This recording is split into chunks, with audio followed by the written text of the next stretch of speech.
سورہ نوح کا تعارف، مقام نزول۔ سورہ نوح مکہ مکرمہ میں نازل ہوئی ہے۔ رکوع اور آیات کی تعداد، اس صورت میں 2 رکوع اور 28 آیتیں ہیں۔ نوح نام رکھنے کی وجہ، اس صورت میں چونکہ حضرت نوح علیہ السلام اور ان کی قوم کا واقعہ بیان کیا گیا ہے، اس مناسبت سے اسے سورہ نوح کہتے ہیں۔ سورہ نوح کے مضامین، اس صورت کا مرکزی مضمون یہ ہے کہ اس میں حضرت نوح علیہ السلام اور ان کی قوم کا واقعہ تفصیل کے ساتھ بیان کیا گیا ہے، اور اس واقعے کا خلاصہ یہ ہے کہ اللہ تعالیٰ نے حضرت نوح علیہ السلام کو ان کی قوم کی طرف اپنا رسول بنا کر بھیجا، اور انہوں نے اپنی قوم کو بت پرستی چھوڑ دینے اور صرف اللہ تعالیٰ کی عبادت کرنے کی دعوت دی۔ ان کے سامنے اللہ تعالیٰ کی قدرت اور وحدانیت کے دلائل بیان کیے، اللہ تعالیٰ کی نافرمانی کرنے پر اس کے غضب اور عذاب سے ڈرایا، لیکن انہوں نے آپ علیہ السلام کی دعوت قبول کرنے سے انکار کر دیا۔ جب 900 سال سے زیادہ عرصے تک دعوت دیتے رہنے کے باوجود قوم اپنی سرکشی سے باز نہ آئی، تو حضرت نوح علیہ السلام نے اللہ تعالیٰ کی بارگاہ میں اپنی کوشش اور قوم کی ہٹ درمی عرض کی اور کافروں کی تباہی اور بربادی کی دعا کی، تو اللہ تعالیٰ نے ان کی قوم کے کفار پر طوفان کا عذاب بھیجا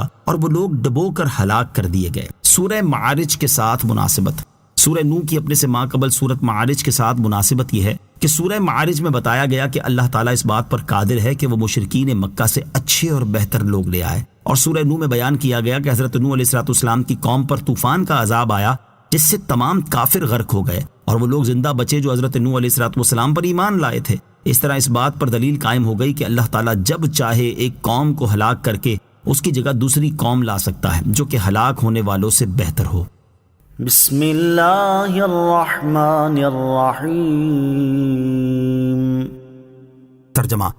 اللہ کے نام سے شروع جو نہایت مہربان رحمت والا ہے۔ اِنَّا أَرْسَلْنَا نُوحًا إِلَىٰ قَوْمِهِ أَنْ أَنذِرْ قَوْمَكَ مِن قَبْلِ أَن يَأْتِيَهُمْ عَذَابٌ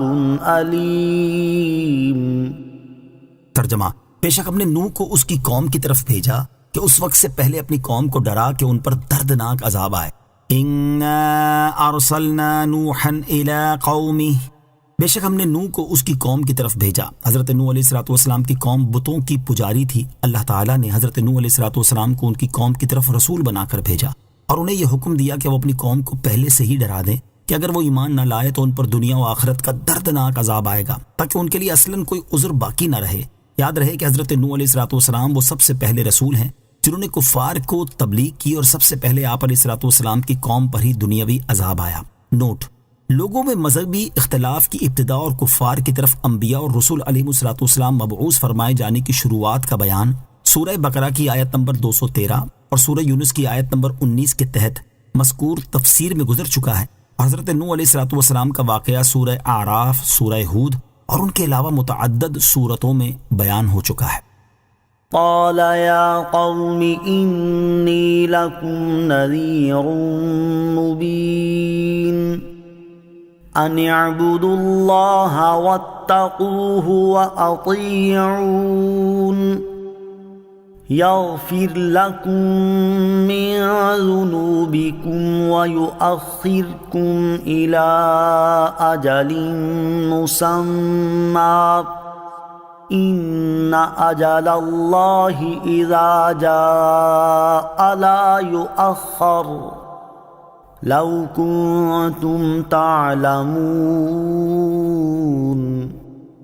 ترجمہ، اس نے فرمایا، اے میری قوم، بے شک میں تمہارے لیے کھلا ڈر سنانے والا ہوں کہ اللہ کی بندگی کرو اور اس سے ڈرو اور میرا حکم مانو۔ وہ تمہارے کچھ گناہ بخش دے گا اور ایک مقررہ مدت تک تمہیں مہلت دے گا۔ بے شک اللہ کی مقررہ مدت جب آ جائے تو اسے پیچھے نہیں کیا جاتا۔ کیا ہی اچھا ہوتا اگر تم جانتے۔ قال یا قوم، اس نے فرمایا، اے میری قوم۔ اس آیت اور اس کے بعد والی 2 آیات میں حضرت نوح علیہ السلام کی طرف سے اللہ تعالیٰ کے حکم کی تعمیل کے بارے میں بیان کیا گیا ہے۔ چنانچہ ان آیات کا خلاصہ یہ ہے کہ حضرت نوح علیہ السلام نے اپنی قوم سے فرمایا کہ اے میری قوم، میں تمہیں اللہ تعالیٰ کے عذاب سے کھلا ڈر سنانے والا ہوں، اور تمہیں حکم دیتا ہوں کہ تم اللہ تعالیٰ کی وحدانیت کا اقرار کرو اور کسی کو اس کا شریک نہ بناؤ، اور اس کی نافرمانیوں سے بچ کر اس سے ڈرو تاکہ وہ تم پر غضب نہ فرمائے، اور ان تمام باتوں میں میرا حکم مانو جنہیں کرنے کا کہوں اور جنہیں کرنے سے منع کروں۔ اگر تم نے میرے احکامات کی تعمیل کی اور جو چیزیں دے کر میں تمہاری طرف بھیجا گیا ہوں تم نے ان کی تصدیق کی، تو اللہ تعالیٰ تمہارے کچھ وہ گناہ بخش دے گا جو تم سے ایمان لانے تک صادر ہوئے ہوں گے، یا وہ گناہ بخش دے گا جو بندوں کے حقوق سے متعلق نہ ہوں گے، اور اللہ تعالیٰ موت کے وقت تک تمہیں مہلت دے گا کہ اس دوران تم پر قحط وغیرہ کی صورت میں کوئی عذاب نہ فرمائے گا، لہٰذا تم عذاب آنے سے پہلے اللہ تعالیٰ کی اطاعت و عبادت کرنے میں جلدی کر لو، کیونکہ جب اللہ تعالیٰ کا وعدہ آ جاتا ہے تو اسے مؤخر نہیں کیا جاتا۔ اگر تم اس بات کو جانتے تو ضرور ایمان لے آتے۔ قال رب إني دعوت قومي ليلا ونهارا فلم يزدهم دعائي إلا فرارا وإني كلما دعوتهم لتغفر لهم جعلوا أصابعهم في آذانهم واستغشوا ثيابهم وأصروا واستكبروا استكبارا ثم إني دعوتهم جهارا ثم إني أعلنت لهم وأسررت لهم إسرارا۔ ترجمہ، عرض کی اے میرے رب، بے شک میں نے اپنی قوم کو رات دن دعوت دی تو میرے بلانے سے ان کے بھاگنے میں ہی اضافہ ہوا، اور بے شک میں نے جتنی بار انہیں بلایا تاکہ تو انہیں بخش دے تو انہوں نے اپنے کانوں میں اپنی انگلیاں ڈال لی اور اپنے کپڑے اوڑھ لیے اور وہ ڈٹ گئے اور بڑا تکبر کیا۔ پھر یقیناً میں نے انہیں بلند آواز سے دعوت دی، پھر یقیناً میں نے ان سے اعلانیہ بھی کہا اور آہستہ خفیہ بھی کہا۔ قال ربی، عرض کی اے میرے رب، یہاں سے حضرت نوح علیہ السلام کی طرف سے اللہ تعالیٰ کی بارگاہ میں کی گئی مناجات بیان فرمائی گئی۔ چنانچہ اس آیت اور اس کے بعد والی 4 آیات کا خلاصہ یہ ہے کہ جب حضرت نوح علیہ السلام نے اپنی قوم تک اللہ تعالیٰ کا پیغام پہنچایا اور اس چیز سے ڈرایا جس سے ڈرانے کا اللہ تعالیٰ نے حکم دیا تھا، تو قوم نے ان کی بات نہ مانی اور حضرت نوح علیہ السلام اللہ تعالیٰ کی طرف سے جو احکامات لے کر آئے تھے انہیں رد کر دیا۔ اس پر حضرت نوح علیہ السلام نے اللہ تعالیٰ کی بارگاہ میں عرض کی، اے میرے رب عز و جل، تو جانتا ہے کہ میں نے اپنی قوم کو رات دن تیری توحید اور تیری عبادت کی طرف بلایا، تیرے عذاب اور تیری قدرت سے ڈرایا، لیکن ان کے طبعی فطور کی بنا پر میرے بلانے سے ان کے بھاگنے میں ہی اضافہ ہوا، اور جتنی انہیں ایمان لانے کی ترغیب دی گئی اتنی ہی ان کی سرکشی بڑھتی گئی، اور میں نے جتنی بار انہیں تیری وحدانیت کا اقرار کرنے، تیرے احکامات پر عمل کرنے اور تیرے علاوہ تمام معبودوں سے براءت کا اظہار کرنے کی طرف بلایا تاکہ تو انہیں بخش دے، تو انہوں نے اپنے کانوں میں انگلیاں ڈال لیں تاکہ میری دعوت کو سن نہ سکیں، اور اپنے کپڑے اوڑھ لیے اور منہ چھپا لیے تاکہ مجھے دیکھ نہ سکیں، کیونکہ انہیں اللہ تعالیٰ کے دین کی طرف نصیحت کرنے والے کو دیکھنا بھی گوارا نہ تھا، اور وہ اپنے شرک و کفر پر ڈٹ گئے اور بڑا تکبر کیا اور میری دعوت کو قبول کرنا اپنی شان کے خلاف جانا۔ پھر میں نے انہیں محفلوں میں اس طرف بلند آواز سے اعلانیہ بلایا جس طرف بلانے کا تو نے مجھے حکم دیا تھا، پھر میں نے ان سے اعلانیہ بھی کہا اور اعلانیہ دعوت دینے کی تکرار بھی کی، اور ایک ایک سے آہستہ اور خفیہ بھی کہا اور دعوت دینے میں کوئی کسر نہ چھوڑی۔ فَقُلْتُ اسْتَغْفِرُوا رَبَّكُمْ إِنَّهُ كَانَ غَفَّارًا يُرْسِلِ السَّمَاءَ عَلَيْكُمْ مِدْرَارًا وَيُمْدِدْكُمْ بِأَمْوَالٍ وَبَنِينَ وَيَجْعَلْ لَكُمْ جَنَّاتٍ وَيَجْعَلْ لَكُمْ أَنْهَارًا۔ ترجمہ، تو میں نے کہا اے لوگو اپنے رب سے معافی مانگو، بے شک وہ بڑا معاف فرمانے والا ہے، وہ تم پر موسلا دھار بارش بھیجے گا اور مالوں اور بیٹوں سے تمہاری مدد کرے گا اور تمہارے لیے باغات بنا دے گا اور تمہارے لیے نہریں بنائے گا۔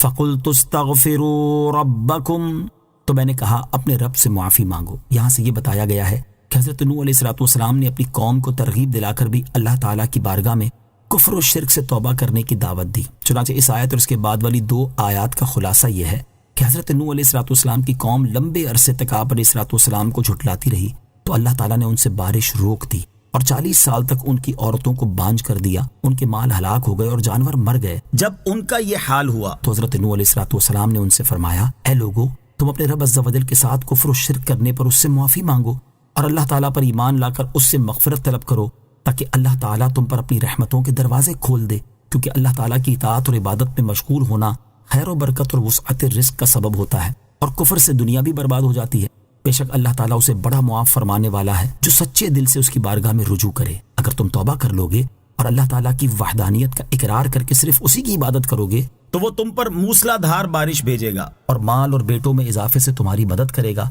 اور تمہارے لیے باغات بنا دے گا اور تمہارے لیے نہریں بنائے گا تاکہ ان سے تم اپنے باغات اور کھیتوں کو سیراب کرو۔ استغفار کرنے کے دینی اور دنیاوی فوائد۔ اس سے معلوم ہوا کہ اللہ تعالیٰ کی بارگاہ میں استغفار کرنے اور اپنے گناہوں سے توبہ کرنے سے بے شمار دینی اور دنیاوی فوائد حاصل ہوتے ہیں۔ استغفار کرنے کے بارے میں ایک اور مقام پر اللہ تعالیٰ ارشاد فرماتا ہے، وَمَن يَعْمَلْ سُوءًا أَوْ يَظْلِمْ نَفْسَهُ ثُمَّ يَسْتَغْفِرِ اللَّهَ يَجِدِ اللَّهَ غَفُورًا رَحِيمًا۔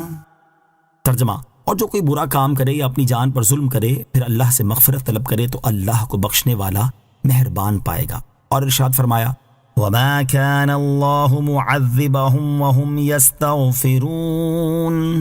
ترجمہ، اور اللہ انہیں عذاب دینے والا نہیں جبکہ وہ بخشش مانگ رہے ہیں۔ اور ارشاد فرمایا، وَأَنِ اسْتَغْفِرُوا رَبَّكُمْ ثُمَّ تُوبُوا إِلَيْهِ يُمَتِّعْكُمْ مَتَاعًا حَسَنًا إِلَىٰ أَجَلٍ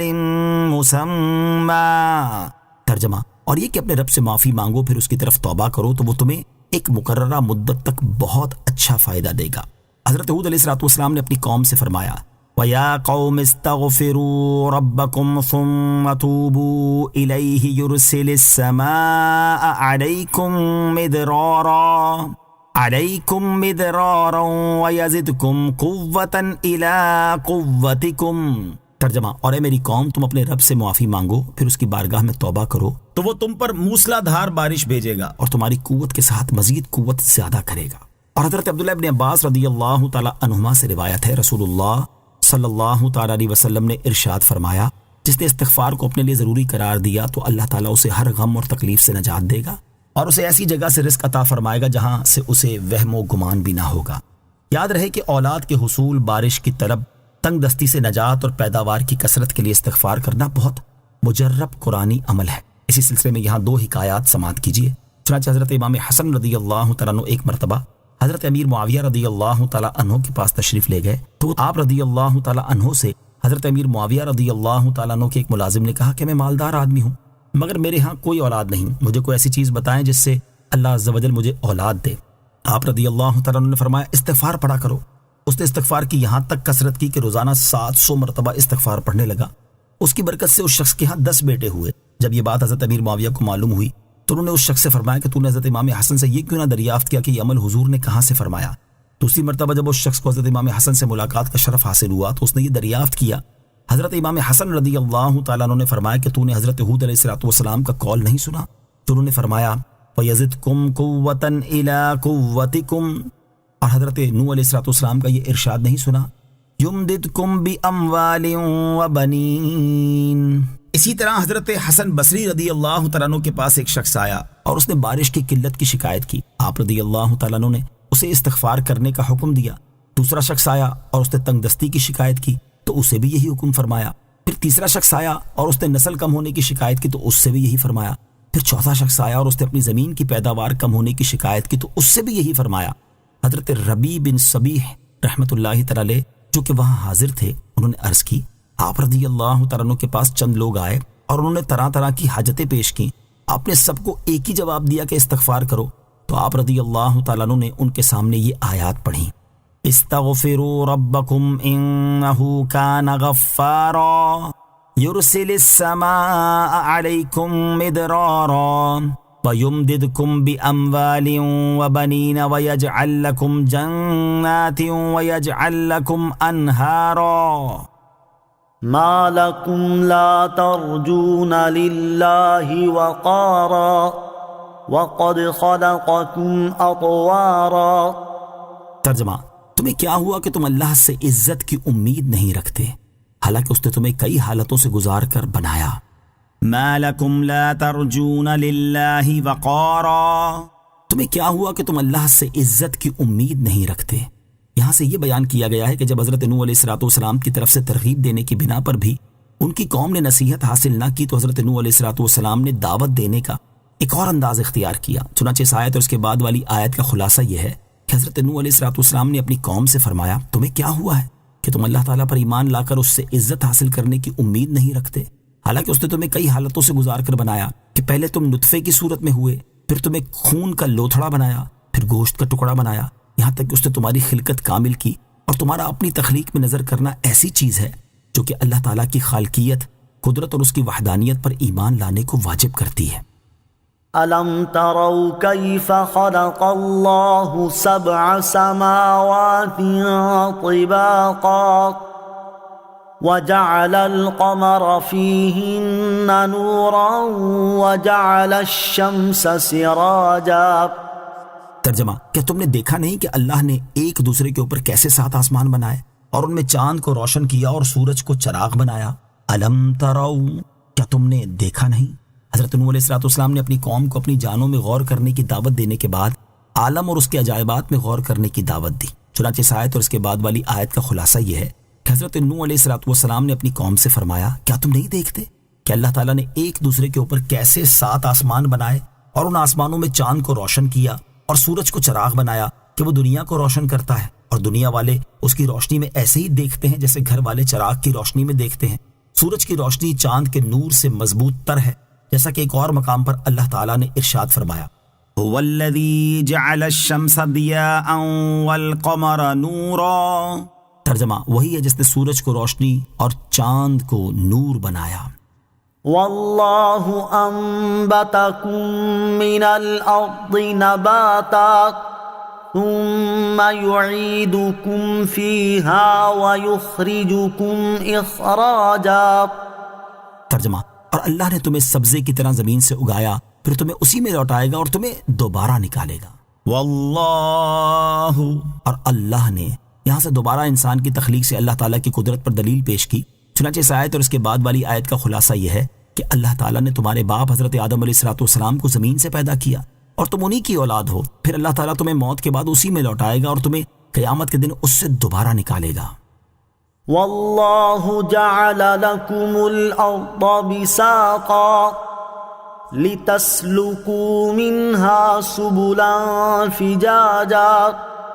ترجمہ، اور اللہ نے تمہارے لیے زمین کو بچھونا بنایا تاکہ تم اس کے وسیع راستوں میں چلو۔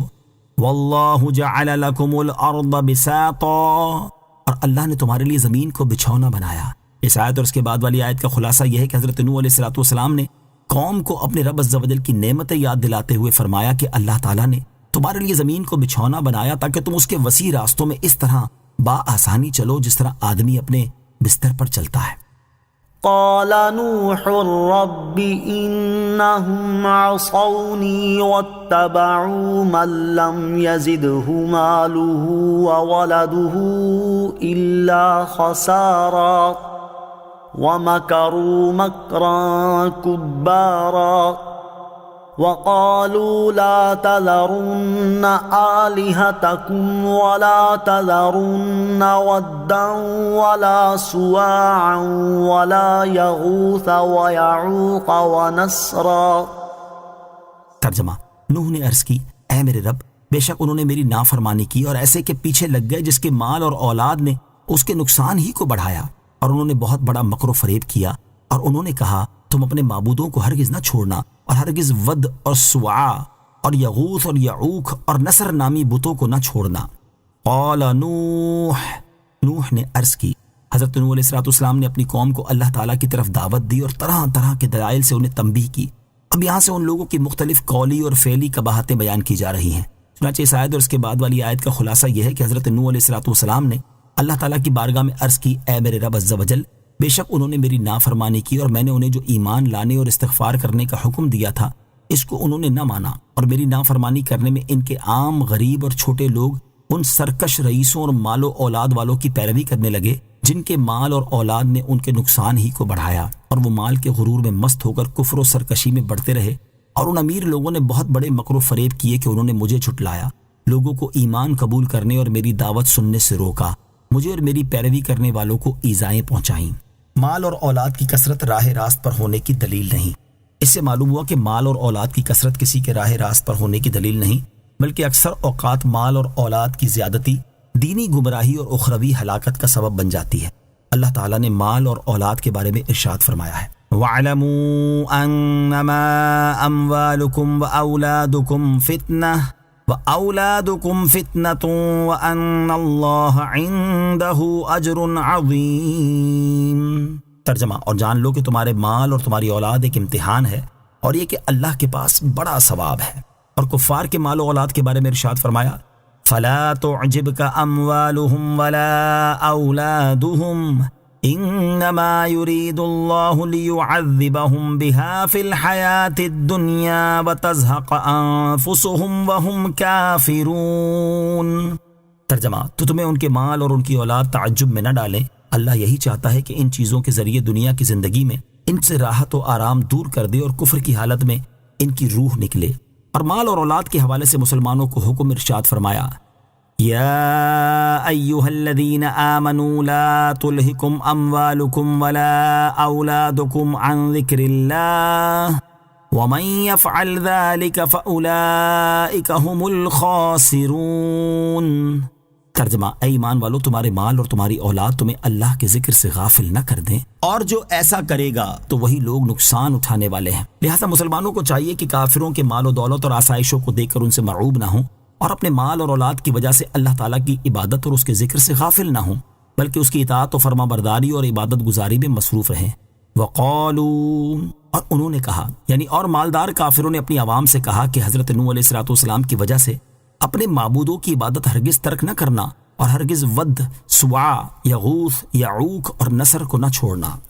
ود اور سواع وغیرہ بتوں کی تاریخی حیثیت۔ ود اور سواع وغیرہ حضرت نوح علیہ السلام کی قوم کے ان بتوں کے نام ہیں جنہیں وہ پوجتے تھے۔ ان لوگوں کے بت تو بہت تھے، مگر یہ 5 ان کے نزدیک بڑی عظمت والے تھے، اس لیے بطور خاص ان 5 کا یہاں ذکر کیا گیا۔ ود مرد کی صورت پر تھا، سواع عورت کی صورت پر، یغوث شیر کی شکل میں، یعوق گھوڑے کی شکل میں، اور نصر گدھ کی شکل میں تھا۔ بعض مفسرین کے نزدیک یہ بت حضرت نوح علیہ السلام کی قوم سے منتقل ہو کر عرب میں پہنچے، اور مشرکین کے قبائل میں سے ایک ایک نے ایک ایک بت کو اپنے لیے خاص کر لیا، جیسا کہ حضرت عبداللہ ابن عباس رضی اللہ تعالی عنہما سے مروی ہے کہ ان بتوں کو طوفان نے مٹی میں دفن کر دیا تھا، تو وہ اس وقت سے مدفون ہی رہے، یہاں تک کہ شیطان نے عرب کے مشرکین کے لیے انہیں زمین سے نکال دیا۔ اور صحیح بخاری میں ہے، حضرت عبداللہ ابن عباس رضی اللہ تعالی عنہما فرماتے ہیں کہ جو بت حضرت نوح علیہ السلام کی قوم میں پوجے جاتے تھے وہی بعد میں اہل عرب نے اپنے معبود بنا لیے۔ چنانچہ ود بنی کلب کا بت تھا جو دومت الجندل کے مقام پر رکھا ہوا تھا،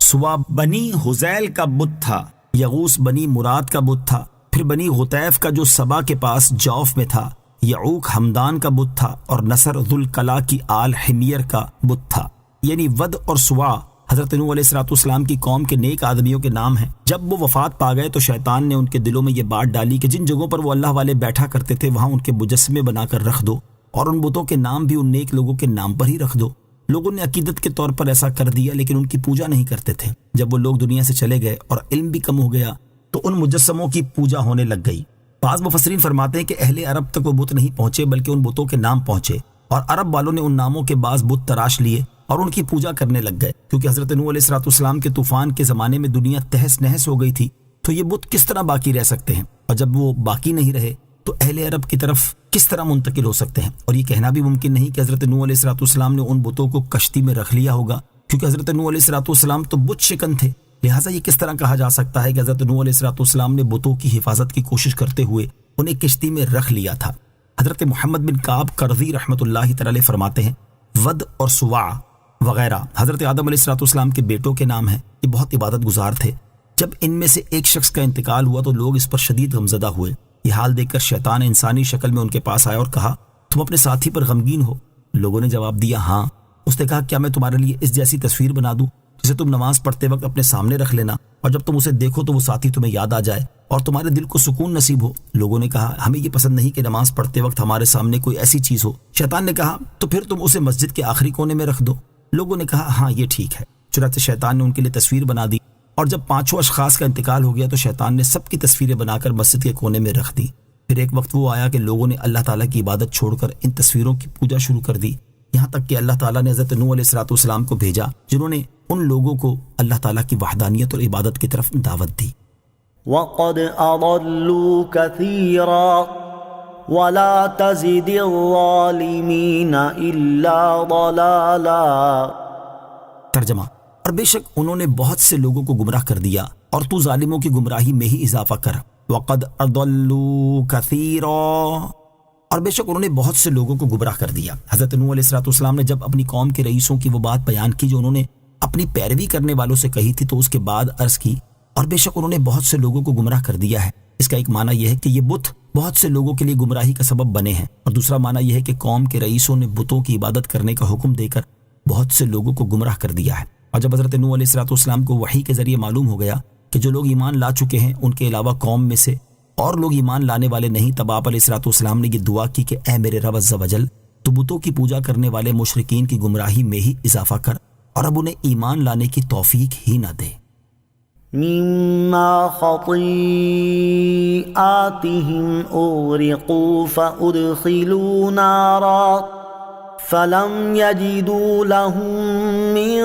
دون الله أنصارا۔ ترجمہ، وہ اپنی خطاؤں کی وجہ سے ڈبو دیے گئے، پھر آگ میں داخل کیے گئے تو انہوں نے اپنے لیے اللہ کے مقابلے میں کوئی مددگار نہ پائے۔ مما خطیئاتہم اغرقوا، وہ اپنی خطاؤں کی وجہ سے ڈبو دیے گئے۔ حضرت نوح علیہ السلام کا کلام ذکر کرنے کے بعد اللہ تعالیٰ نے ارشاد فرمایا کہ وہ لوگ اپنی خطاؤں کی وجہ سے طوفان میں ڈبو دیے گئے، پھر غرق ہونے کے بعد آگ میں داخل کیے گئے تو انہوں نے اللہ تعالیٰ کے مقابلے میں کوئی مددگار نہ پائے جو انہیں اللہ تعالیٰ کے عذاب سے بچا سکتے۔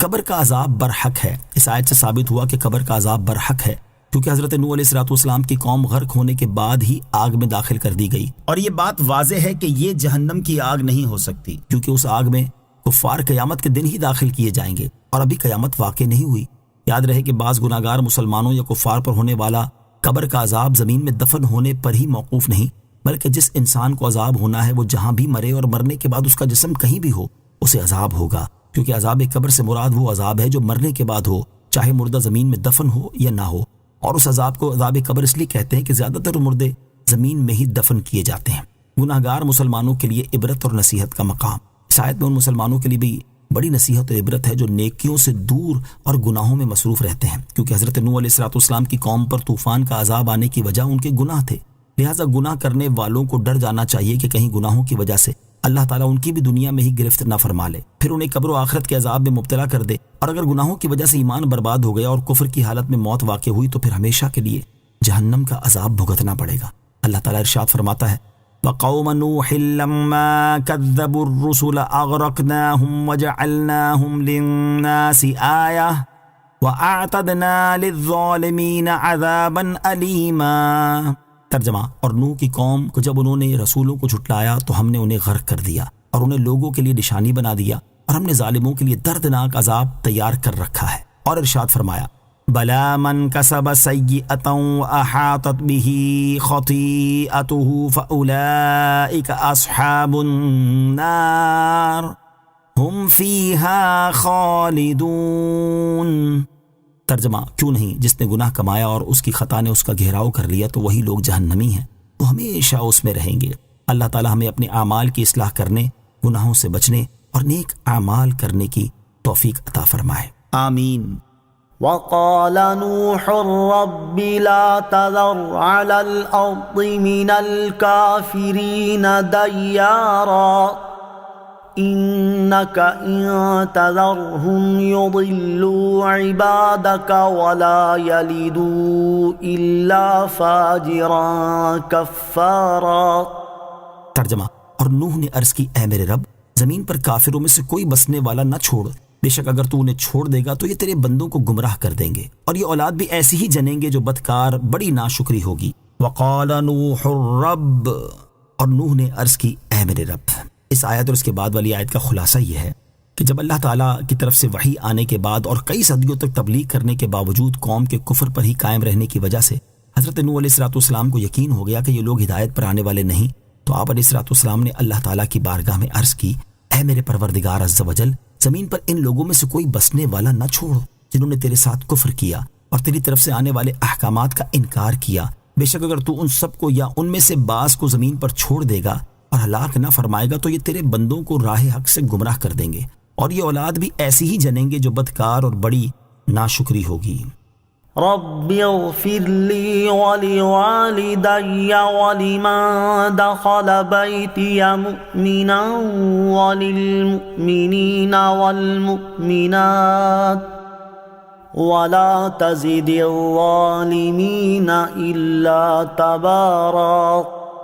ترجمہ: اے میرے رب، مجھے اور میرے ماں باپ کو اور میرے گھر میں حالت ایمان میں داخل ہونے والے کو اور سب مسلمان مردوں اور سب مسلمان عورتوں کو بخش دے اور کافروں کی تباہی میں اضافہ فرما دے۔ رب اغفر لی، اے میرے رب مجھے بخش دے۔ کفار کے خلاف دعا کرنے کے بعد حضرت نوح علیہ السلام نے اپنے لیے، اپنے والدین اور مومن مردوں اور عورتوں کے لیے دعا کرتے ہوئے اللہ تعالیٰ کی بارگاہ میں عرض کی، اے میرے رب عز و جل، مجھے اور میرے ماں باپ کو اور میرے گھر میں ایمان کی حالت میں داخل ہونے والے کو اور قیامت تک آنے والے سب مسلمان مردوں اور سب مسلمان عورتوں کو بخش دے اور کافروں کی تباہی میں اضافہ فرما دے۔ چنانچہ اللہ تعالیٰ نے حضرت نوح علیہ السلام کی دعا قبول فرمائی اور ان کی قوم کے تمام کفار کو عذاب سے ہلاک کر دیا۔ حضرت عبداللہ ابن عباس رضی اللہ تعالیٰ عنہما فرماتے ہیں کہ اللہ تعالیٰ نے کفار کے بارے میں حضرت نوح علیہ السلام کی دعا قبول فرما لی، لہٰذا یہ ممکن نہیں کہ انہوں نے جو دعا مسلمانوں کے بارے میں فرمائی اسے اللہ تعالیٰ قبول نہ فرمائے۔ انتقال کر جانے والوں کے لیے مغفرت کی دعا کرنی چاہیے۔ اس آیت سے معلوم ہوا کہ حضرت نوح علیہ السلام کے والدین مومن تھے، اور یہ بھی معلوم ہوا کہ انتقال کر جانے والے مسلمانوں کے لیے مغفرت کی دعا کرنی چاہیے کہ اس سے انہیں فائدہ ہوتا ہے۔ حضرت عبداللہ ابن عباس رضی اللہ تعالیٰ عنہما سے روایت ہے، رسول اللہ صلی اللہ تعالیٰ علیہ وسلم نے ارشاد فرمایا، میت قبر میں ڈوبتے ہوئے فریادی کی طرح ہی ہوتی ہے کہ ماں باپ، بھائی یا دوست کی دعائے خیر پہنچنے کی منتظر رہتی ہے، پھر جب اسے دعا پہنچ جاتی ہے تو اسے یہ دعا دنیا اور اس کی تمام نعمتوں سے زیادہ پیاری ہوتی ہے، اور اللہ تعالیٰ زمین والوں کی دعا سے قبر والوں کو پہاڑوں کی مانند ثواب دیتا ہے، اور یقیناً زندہ کم مردوں کے لیے تحفہ ان کے لیے دعائے مغفرت ہے۔ آمنت باللہ صدق اللہ العظیم۔